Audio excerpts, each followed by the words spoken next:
when you listen to that. So it's not really going to make any difference. So watch it on YouTube. Do whatever works for you. But thank you for asking. The only thing really that generates any kind of revenue, I make, I think, £75 a month from advertising, somewhere between £65-75 a month from all those adverts that you have to endure. I would gladly ditch that model and go ad free if subscription went a little bit higher to Patreon. If you've been toying with the idea of joining up, it's all much simpler now.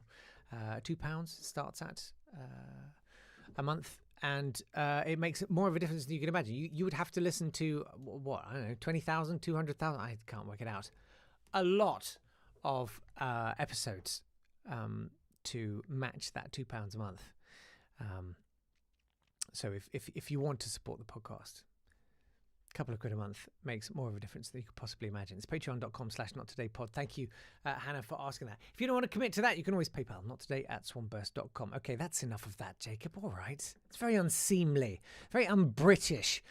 Barney has been in touch via the WhatsApp. Don't forget, it's 07862 032654. He said, hastily looking at his own YouTube stream. Right.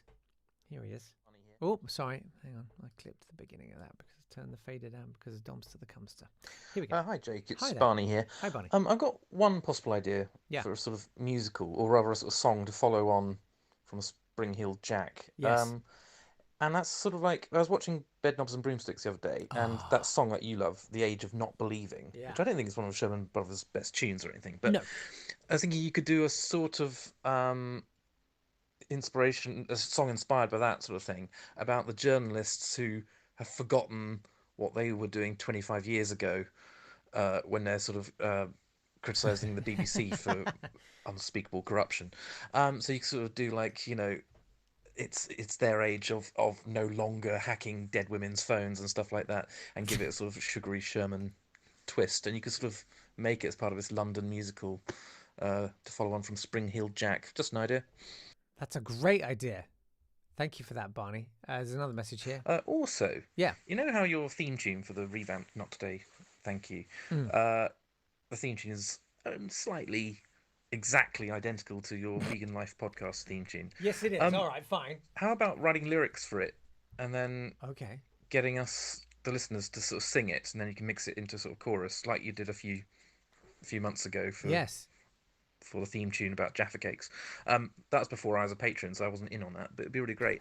Yeah, just an idea. And you could even put a massive plug for your Vegan Life podcast into the lyrics. Just an idea. Anyway, love to all. Barney. Bye. Thanks, Barney. That's a good idea. I had planned to do lyrics, and frankly, I'd planned to do that. That was a bit of a trunk piece of music. It was a thing I had sort of sitting around, the current opening theme tune. But I quite liked it, and it wasn't being used anywhere else, even though it is almost identical to the Vegan Life one. And I was going to write lyrics, but I kind of ran out in all the total rewiring of the studio the week before we launched this. I was like, okay, I just play that. So I'm open to suggestions for the theme tune. I'm not going to be able to do anything about it anytime soon, but those are good suggestions, and I like the musical ideas too. But if you have any thoughts about what you'd like the theme tune to be like, you know, we can go with something new and different. Or if you have any lyric ideas, that would be great. I'm not averse to any of that. Everything's on the table, guys. Really must clear the table. Barney closes saying, I just heard a Spike level joke. What do you call a sleeping male cow? A bulldozer. A bulldozer. My boss shares these to us furloughed staff as penance for skiving at Rishi Sunak's pleasure. No less than you deserve, Bernie. Unbelievable. You've got to kickstart the economy. I don't know about you, but I'm going to be listening to Doms to the Cumster all day. That's a lie. I've actually got to record another podcast at 10:30 in 14 minutes' time. I've also got to write a musical for tomorrow. I don't know what it's going to be like, but what the heck? We'll see what happens tomorrow. Wish me luck. That is pretty much it for today.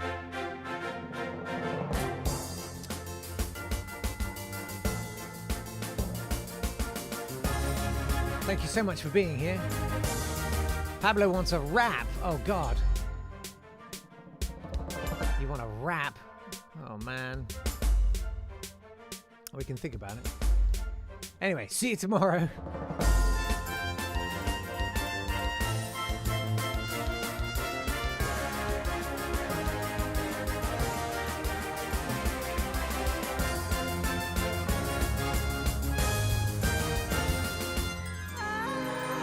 This has been a Swanburst Media production.